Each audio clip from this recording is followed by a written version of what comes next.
Hej Victor, i dag der skal vi lave beviset for Pythagoras læresætning. Okay, vi ved, at vi har en retvinklet trekant, hvor den rette vinkel er stor C, vi har hypotenusen, lille c, og så har vi de to kateter, som er lille a og lille b. Og vi skal op således an plus bn lige med cn. Da det er de samme forhold, som der er på trekanten her, er det samme, som der er i summen her ved Pythagoras læresætning. Nu tegner vi den igen. Den er lidt større end her.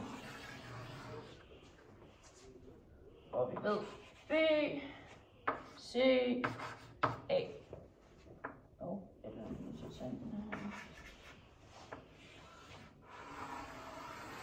Nu bliver den meget stor. Nej, det er fint. Godt. Og så ved vi igen.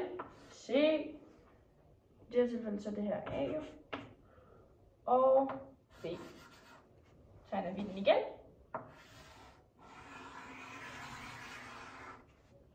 Meget skæv, vil jeg sige. Ved vi den her A. Og den her. Og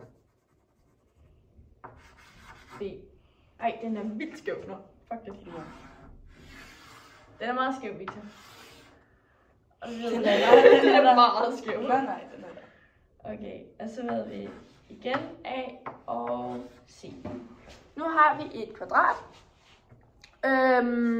hvor at vi kan, altså vi ved, at vi har et kvadrat, hvor at vi ved, at vi skal finde arealet af selve kvadratet.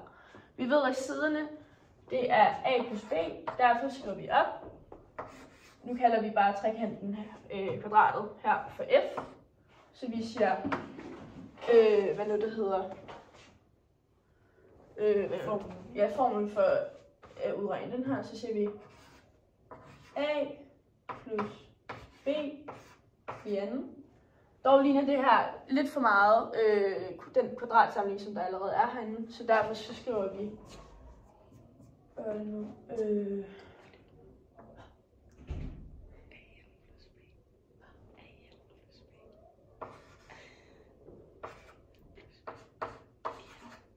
sådan der. Og så siger vi også plus, hvad nu det hedder, 2ab. Vil du sige det? Ja, det vil jeg meget gerne. Så nu har vi skrevet arealet op på... Kan man godt se det? Ja, man kan. Okay, jeg laver det heroppe. Nu har vi skrevet arealet op på en måde. En anden måde, man også kan skrive det op, det er at sige 4 gange en halv. Fordi at vi ligesom har vores 4 retvinklede trekanter. Og fordi de er retvinklede, så kan vi også finde dem på den her måde. Og en halv, fordi at vi jo ligesom har med trekanter at gøre, så at når man ganger, så skal det halveres. Og så siger vi gange A gange B, fordi vi tager den der derovre. Og så siger vi plus C i anden, fordi at vores sider herinde på det her store kvadrat er alle siderne C, ved vi, fordi at det jo er hypotenuserne på vores retvinklede trekanter. Så de her, de er alle C. Så derfor ved vi, at det er C igen. Så udregner jeg den her til, at den er 4 gange en halv. Det er 2 AB plus C i anden. Så vi ved nu derfor, at 4 gange en halv gange AB plus C er lige med 2AB plus 2AC. Og så skriver vi ned, at A i anden, for vi tager den herfra, plus B i anden, plus 2AB, som vi tager herfra, er lige med 2AB plus C i anden. Det står meget smukt, men det står der. Og fordi vi har 2AB på begge sider af lighedstegn, så kan vi bare reducere dem derfra. Og så står vi tilbage med AN plus BN er lige med CN, som er vores det samme som er vores læresætning. Yes. Det var vores bevis. Så skal vi også snakke lidt om vores vinkler.